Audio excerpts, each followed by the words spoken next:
जय श्री कृष्णा दोस्तों आप सभी को करवा चौथ की अग्रिम शुभकामनाएं। जैसे कि आप जानते हैं 13 अक्टूबर 2022 गुरुवार को करवा चौथ का व्रत रखा जाएगा।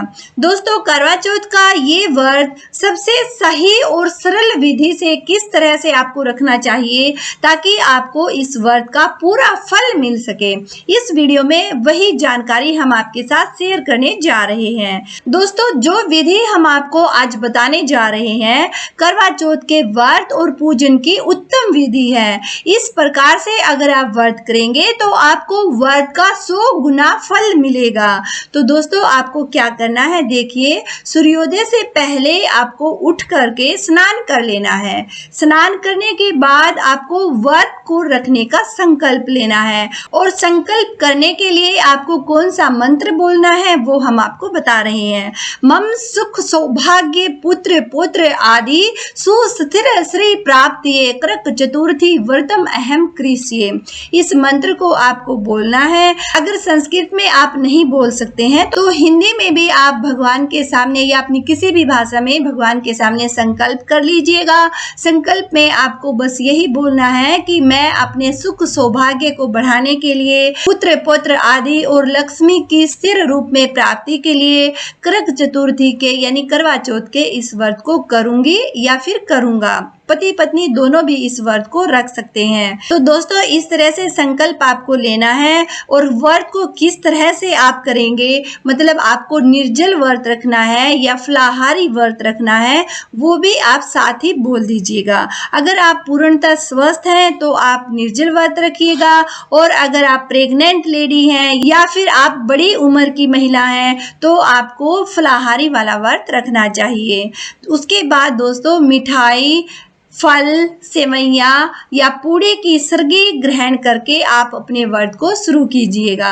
सर्गी जरूर लेनी चाहिए क्योंकि इससे आपकी दिन भर की एनर्जी बनी रहती है और शरीर में किसी प्रकार की कोई कमी भी नहीं होती है। क्योंकि देखिए दोस्तों अगर आपको चक्कर आते रहते हैं, आपका बीपी लो हो जाता है या बीपी हाई हो जाता है तो ऐसी सिचुएशन में व्रत रखने का आपका कोई चांस ही नहीं रहता है। तो व्रत को इस तरह से आप रखिएगा कि आपका शरीर भी फिट और आपका व्रत भी हिट रहे। उसके बाद आपको संपूर्ण शिव परिवार और श्री कृष्ण भगवान की स्थापना करनी चाहिए।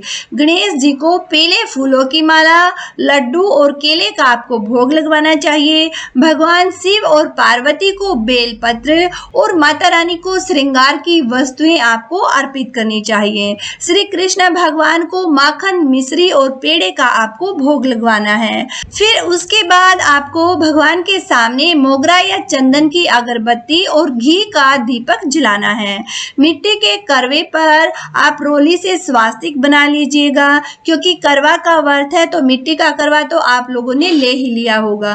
तो इस मिट्टी के करवे पर रोली से स्वास्तिक बना लीजिएगा। करवे में दूध, जल और गुलाब जल मिलाकर आप रखिएगा और रात को छलनी के प्रयोग से चंद्र दर्शन आपको करना है और चंद्रमा को अर्घ्य देना है।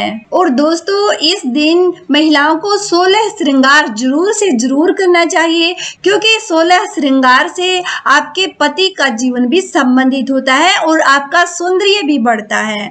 इस दिन करवा चौथ की कहानी कहनी चाहिए या फिर सुननी चाहिए। कथा सुनने के बाद अपने घर के सभी बड़ों का आपको चरण स्पर्श करना चाहिए और रात्रि में चंद्रोदय होने पर भगवान चंद्रमा को अर्घ्य देकर छलनी का प्रयोग करते हुए चंद्र दर्शन करना है तो आप अपने व्रत को खोल सकती हैं। और व्रत को अपने पति के हाथों से जल लेते हुए ही आपको खोलना चाहिए। अगर ये पॉसिबल नहीं है तो आप वीडियो कॉल वगैरह करके भी इस कार्य को कर सकते हैं। और दोस्तों क्योंकि अभी बारिश का समय चल रहा है तो अगर आपको आसमान में चांद दिखाई नहीं दे, चांद आपका बादलों की ओट में भी छिप सकता है, तो घबराने की बिल्कुल भी जरूरत नहीं है, ना ही ज्यादा देर तक आपको भूखा रहने की जरूरत है क्योंकि कि चंद्रोदय का जो समय दिया गया है उस समय के 5-10 मिनट बाद ही आपको क्या करना है, जहां आपने चौकी लगाई हुई है वहीं एक थाली रख लीजिएगा। भगवान शिव शंकर के मस्तक पर जो चंद्रमा है उसको देखते हुए, उनका ध्यान करते हुए, लक्ष्मी माता को प्रणाम करते हुए और गणपति जी को नमस्कार करते हुए आप वहीं उसी थाली में जल को चंद्रमा के लिए अर्पण कर दीजिएगा। तो इस तरह से आप अपने व्रत को खोल सकते हैं। और जो ये जल आपने थाली में छोड़ा है, चंद्रमा को अर्घ्य दिया है, तो इस जल को अगर आपके घर में इंडोर प्लांट है तो उसी समय इसको उनमें दे दीजिएगा, अन्यथा आप सुबह इसको किसी पौधे में डाल दीजिएगा। इसको घर में ऐसे ही मंदिर के बराबर में आप रख दीजिएगा। और इसके बाद दोस्तों, पति की दीर्घायु की कामना के लिए आपको एक विशेष मंत्र पढ़ना चाहिए, वो हम आपको बता रहे हैं। ये आपकी सारी मनोकामनाओं को पूर्ण करने वाला मंत्र है। नमस्तस्यै शिवायै सर्वाण्यै सौभाग्यम संतति शुभा परियच्छ भक्ति युक्तानाम नारीणाम हर वल्लभे। मंत्र हम एक बार फिर से आपको बता देते हैं। नमस्तस्यै शिवायै सर्वाण्यै सौभाग्यम संतति शुभा परियच्छ भक्ति युक्तानाम नारीणाम हर वल्लभे। और करवे पर 13 बिंदी आपको रखनी है और गेहूं या चावल के 13 दाने हाथ में लेकर ही करवा चौथ माता की कहानी कहनी या सुननी है। कथा सुनने के बाद करवे पर हाथ घुमा करके अपनी सासू माँ के पैर छूकर आपको आशीर्वाद लेना है और अपने करवे को उनको अर्पण कर दीजिएगा। 13 दाने जो गेहूं के और पानी का लोटा या टोटीदार करवा है उसको आप अलग रख दीजिएगा। और दोस्तों, चंद्रमा निकलने के बाद छलनी की ओर से उसे देखना है और चंद्रमा को अर्घ्य देना है।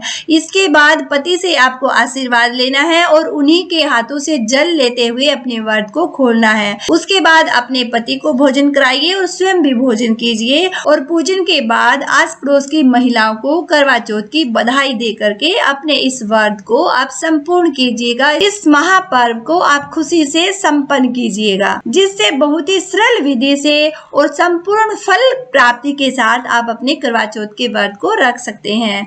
दोस्तों, उम्मीद करते हैं जानकारी आप लोगों को जरूर पसंद आई होगी। तो दोस्तों, वीडियो को ज़्यादा से ज़्यादा आप शेयर कीजिएगा और अगर चैनल पर पहली बार वीडियो देख रहे हैं तो चैनल को सब्सक्राइब करते हुए बेल आइकन को जरूर प्रेस कर लीजिएगा, ताकि चैनल पर जो भी वीडियो अपलोड की जाए उसका नोटिफिकेशन आप लोगों तक पहुँच सके। तो फिर मिलते हैं दोस्तों किसी नई जानकारी के साथ। जय श्री कृष्णा।